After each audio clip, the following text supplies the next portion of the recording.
Ladies and gents, welcome back. Now, the picture in Ukraine is a black and white picture that you're getting from the news media, and I don't think that that's what the story is. I think in all situations, you're going to see a lot of gray. Now, it reminds me of a story of when I was a kid, and I had gotten into a fight at school, and I came home feigning innocence to my mother. And my mother's reaction immediately was, yeah, and well, what did you do? So it's always good to keep that in context, that there's more nuance to any situation, especially when conflict is involved. Now, let's have a look at media and what it's been recently. Now, we all remember this site only weeks ago. The small fringe minority of people who are on their way to Ottawa or who are holding unacceptable views that they're expressing do not represent the views of Canadians who have been there for each other, who know that following the science and stepping up to protect each other is the best way to continue to ensure our freedoms, our rights, our values as a country. Yeah, well, it's important to underline. That turned out not to be the actual view of a large amount of Canadians. It wasn't a small minority at all, but the media jumped on that story until it wasn't a small minority, and they jumped on that story again, just essentially towing one line and not showing you the full picture. They gave you a black and white image of what was happening, and they would run whatever story the Trudeau government wanted you to see. Now, fast forward a few weeks, and I showed you this in a video recently, and this is from the BBC showing on both sides of this.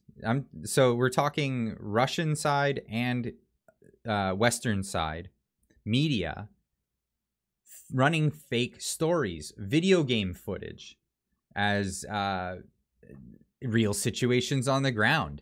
We're seeing footage of old footage from years and years ago being portrayed as footage now. Old video again, old video, and this is in China. This is all stuff that we're being told is the story of what's happening in Ukraine. Now, that not being the case, here's an example. A friend of mine on YouTube, Chris, explaining about this footage of this tank that drove over a car. The media was running the story that was a Russian tank. Now, that turns out not to be the case. In fact, in his video, he explains how it was an accident, apparently, somehow, and the man in the car survived. I'm going to put a link to this video in the description down below. You can check it out. Now, Facebook has been part of the media game here too. We saw that Facebook removes page promoting the Freedom Convoy opposing vaccine rules in the USA over violation of policies. Now, these are the violations of policies. Now, I had an insider in Facebook send me some internal documents showing that a decision to allow praise of Azov in the context of the Russian invasion. Now, before I get into this, who are the Azov? The Azov, as I showed you in this article from CTV, far-right extremists in Ukrainian military bragged about Canadian training, report says. This is CTV News from 2001, October.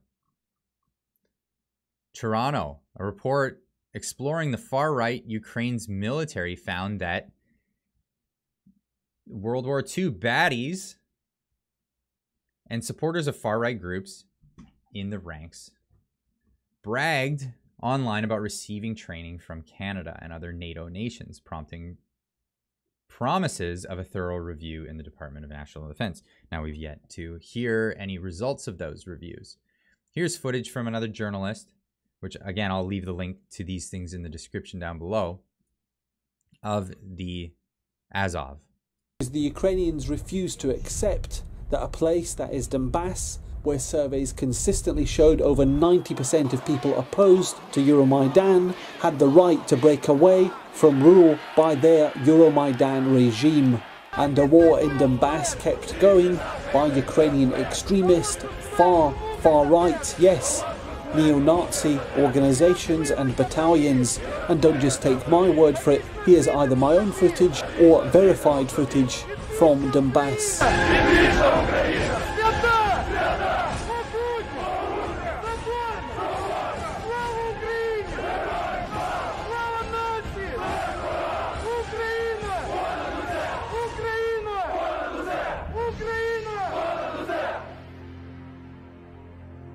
Yes, these are the Azov group. The ones that are, and I'll get to the post, the internal document in Facebook, saying, allowing the praise of these guys when it comes to the situation in Ukraine. Now, the internal document goes on to read, hello all, please allow praise of the Azov Battalion. This is a screenshot, so it's super blurry, but please allow praise of the Azov Battalion when explicitly and exclusively praising their role in defending Ukraine or their role as a part of the Ukrainian National Guard. This includes leaders and members of the Azov Battalion. Now it goes on to say, please continue to remove the following substantive support and representation of the Azov Battalion per the letter of the policy. Content that contains any praise of violence, hate organizations outside the aforementioned scope. Content that depicts symbols of designated hate entities and ideologies. So they're saying you're not allowed to post the symbolism or try to recruit, but if anyone is praising the group in the context of support for Ukraine, it's okay. These examples assume that the content is not officially communication by Azov, but shared by ordinary users. Allow examples. Azov movement volunteers are real heroes. They are much needed support to our National Guard. Example, we are under attack. Azov has been courageously defending our town in the last 6 hours. Ukraine will be victorious against the aggressors. Example, I think Azov is playing a patriotic role during this crisis. They are defending Ukraine and hand in hand with our armed forces. Praise and substantive support. Remove.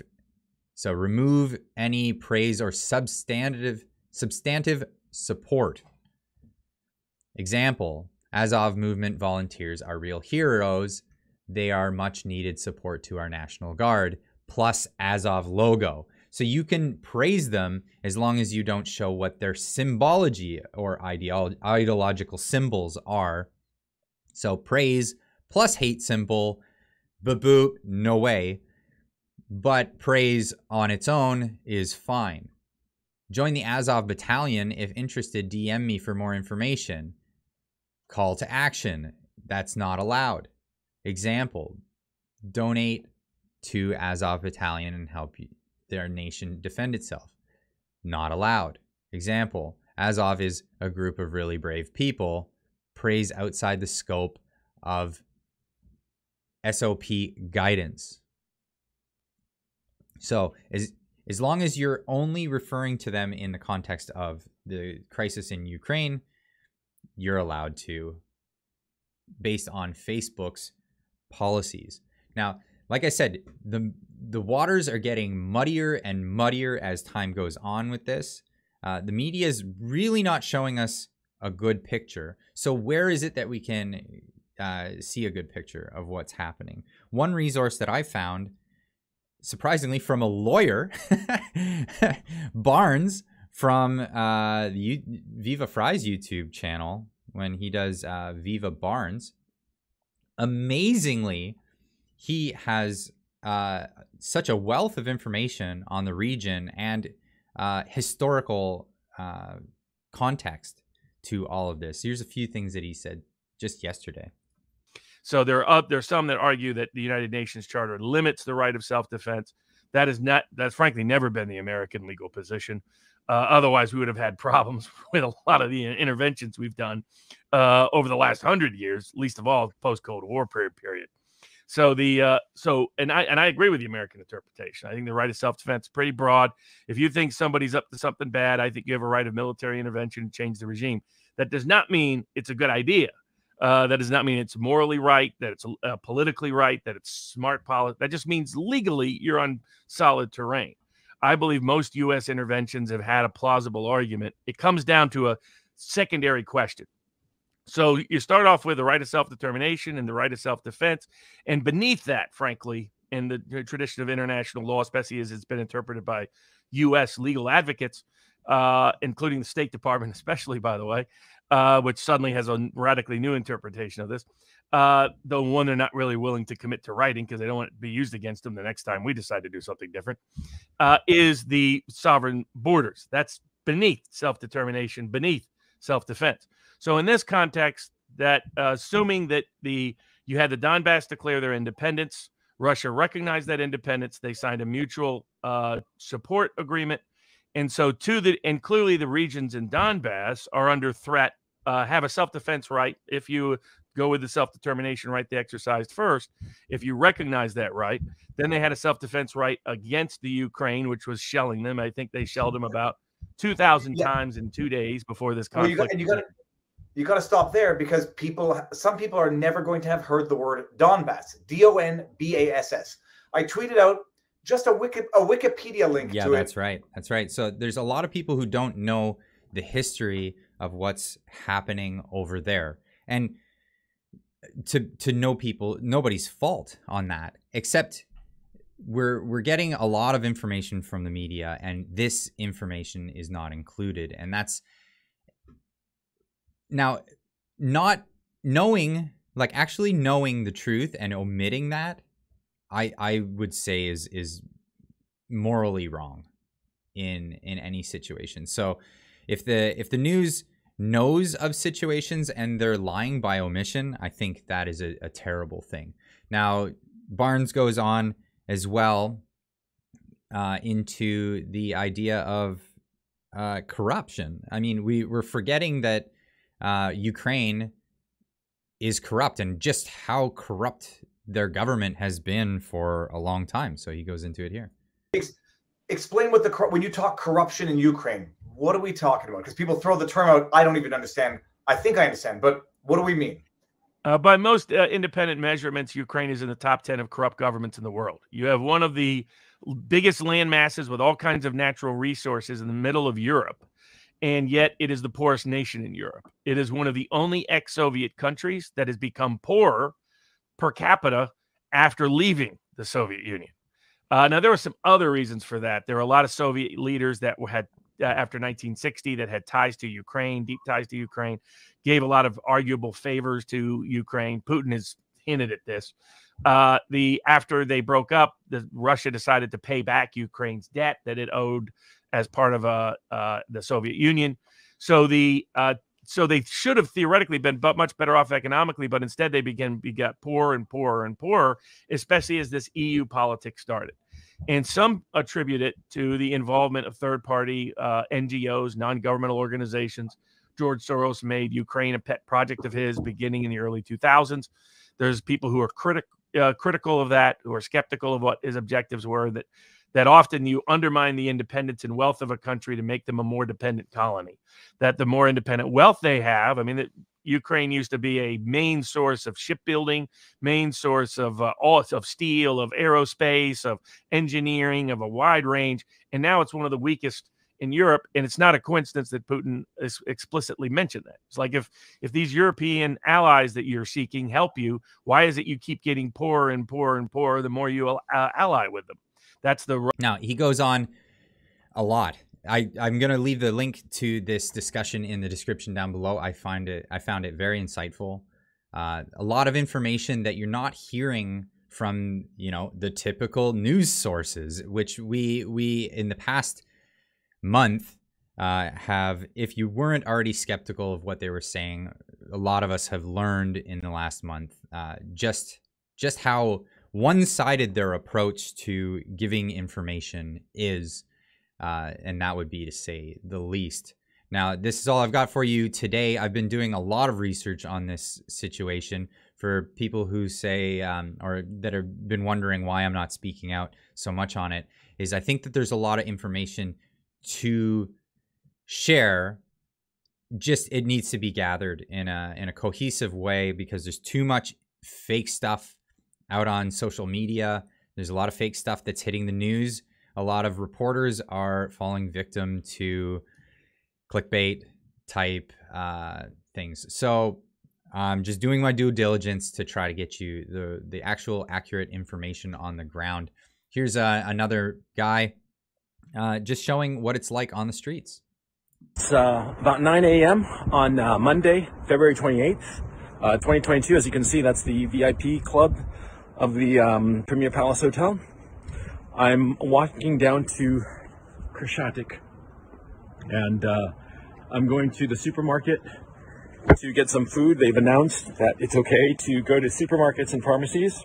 The problem that we're having is that because of the weapons that the Zelensky regime handed out willy-nilly in the last few days, a lot of criminals have these military-grade weapons, quite frankly. And so there's been robberies, there's been looting, there's been rapes, there's been all kinds of havoc because of these criminals. And it's known for a fact that these a lot of the shooting that went on last night in Kiev had nothing to do with the Russians. The Russians were 10 kilometers or more away from these shootings, so it was clearly probably gang-related, gangs settling scores and shooting one another. That's something that the Western media is not talking about, of how the Zelensky regime, by handing out weapons, has basically given weapons to all the criminal elements in the city. And the criminal elements in the city are, first of all, figuring out their dominance hierarchy and this anarchy that the government has created.